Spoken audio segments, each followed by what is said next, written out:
Bapak, Ibu, saudara-saudari sekalian yang terkasih di dalam Tuhan, ada ungkapan yang biasa kita ucapkan barangkali ataupun biasa kita baca. Di balik pria yang sukses terdapat seorang wanita yang luar biasa atau apa? Pokoknya begitu ya. Jadi ada pria yang sukses, di baliknya itu ternyata ada seorang wanita yang luar biasa. Entah itu menjadi ibu bagi anak-anaknya maupun wanita itu menjadi istrinya. Lalu barangkali kita boleh bertanya atau boleh juga mengungkapkan bahwa di balik keagungan gereja yang kelihatan sekarang, ada seorang Bunda Maria. Tidak tahu apakah ini benar atau salah, tetapi menurut penghayatan saya dan sejauh kita mengalami masing-masing, saya kira benar. Dan kita bertanya, mengapa Maria di balik keagungan gereja, di balik karya keselamatan yang ada? Mengapa bukan Naomi, mengapa bukan Yuli, mengapa bukan Dorcas, mengapa bukan Esther, mengapa bukan tetapi Maria? Saudara-saudari sekalian, kalau kita bercermin dari bacaan-bacaan kitab suci hari ini, kita lalu menemukan dan mendapatkan inspirasi bahwa ternyata itu adalah rahmat Allah yang dicurahkan kepada manusia. Pemilihan Maria menjadi wanita yang hebat di balik karya penyelamatan karena rahmat Allah. Allah yang menghendaki supaya Maria yang dipilih. Allah yang menghendaki supaya Maria yang mengandung Sang Juru Selamat. Sehingga kita menemukan dalam diri Maria mengapa ia yang dipilih dan bukan yang lain-lain tadi. Dari bacaan Injil kita menemukan yang pertama, karena Maria itu ternyata meskipun seorang gadis yang biasa, tapi dia pemberani. Kalau kita baca kisahnya bagaimana ia pergi mengunjungi Elisabeth saudarinya, tidak diceritakan pergi dengan siapa, diantar pakai Grab atau jalan kaki sendiri atau apa. Tapi itu menjadi tanda bagaimana ia seorang gadis yang biasa tetapi berani. Berani kepada apa? Berani kepada tawaran rahmat Allah tadi. Jangan takut hai Maria, sebab engkau beroleh kasih karunia di hadapan Allah. Mudah-mudahan kita semua juga menjadi orang-orang yang berani menanggapi tawaran rahmat dari Allah.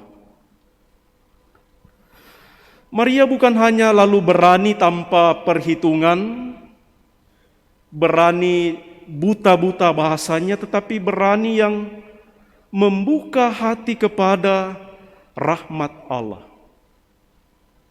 Dia seorang yang terbuka.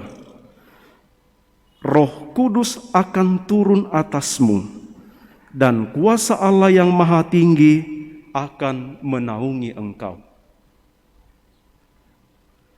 Kadang-kadang barangkali kita lalu, saya kan sudah pastor, sudah kaul kekal, punya kemampuan, punya kekuatan. Saya kan aktivis gereja, saya tidak pernah putus novena saya, novena apapun. Maria tetap terbuka terhadap rahmat Allah yang disampaikan kepadanya. Roh Kudus akan turun atasmu dan kuasa Allah yang Maha Tinggi akan menaungi engkau. Maka keberanian Maria itu dibarengi dengan keterbukaan hatinya menerima rahmat Allah.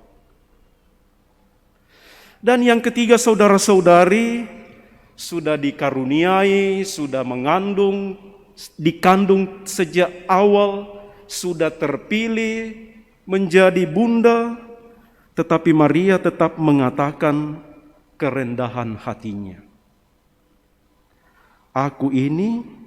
Sesungguhnya aku ini adalah hamba Tuhan, terjadilah padaku menurut perkataanmu itu. Bapak, Ibu, saudara-saudari sekalian,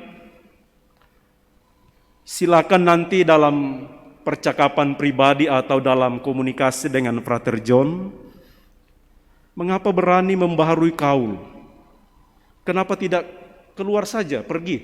Kan sudah S1. Sudah ada ijazah S1 kalau mau, masih muda juga kan. Kalau saya sudah tua, tidak kuat lagi kerja.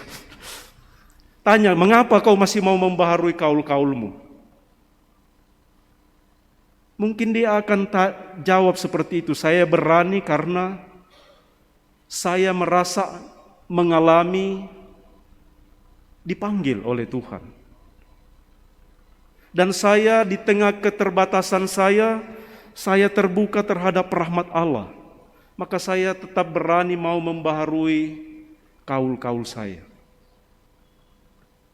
Bapak, Ibu, saudara-saudari sekalian, kita semua juga diberi tawaran rahmat oleh Allah, seperti Bunda Maria. Tidak ada yang dikecualikan.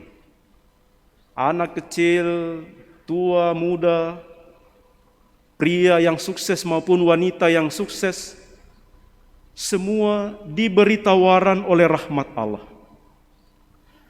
Merayakan Maria dikandung tanpa noda, itu mengungkapkan kepada kita bahwa Allah memilih dan memanggil kita semua dengan situasi dan kondisi diri kita masing-masing untuk ambil bagian di dalam karya keselamatan. Dan mudah-mudahan perayaan hari ini membuat kita semakin percaya bahwa Allah sungguh mengasihi dan mencintai kita semua, dan karena itu Ia menawarkan rahmat-Nya kepada kita. Mudah-mudahan tantangan-tantangan, kesulitan-kesulitan, kegagalan-kegagalan, derita, kemiskinan, kematian, penyakit yang kita jumpai sehari-hari tidak membuat kita ragu-ragu bahwa Allah tetap mengasihi dan mencintai kita. Kedosaan dan kejatuhan Adam dan Hawa dalam bacaan pertama yang kita dengarkan tadi tidak menutup rahmat Allah kepada kita manusia. Mari kita bersyukur, mari kita bergembira atas kebaikan dan cinta kasih Allah yang begitu besar di dalam seluruh hidup kita. Semoga demikian.